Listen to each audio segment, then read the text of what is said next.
Well, at least it dried up enough that we can pack these cedar boards that Joe had cut at a local sawmill.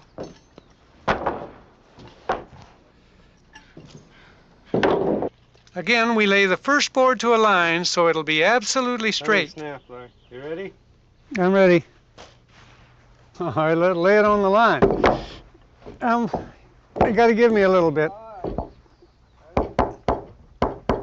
Okay, I got about an inch here. All right. Looks good. Let's. You want to draw it, I'll mark. Okay. Then, because we're screwing these down, we drill pilot holes through the decking.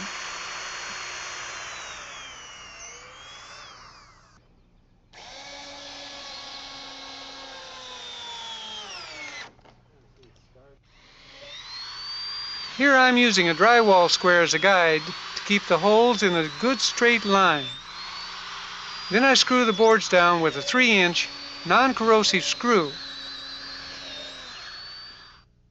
And here at the end, Joe snaps and cuts.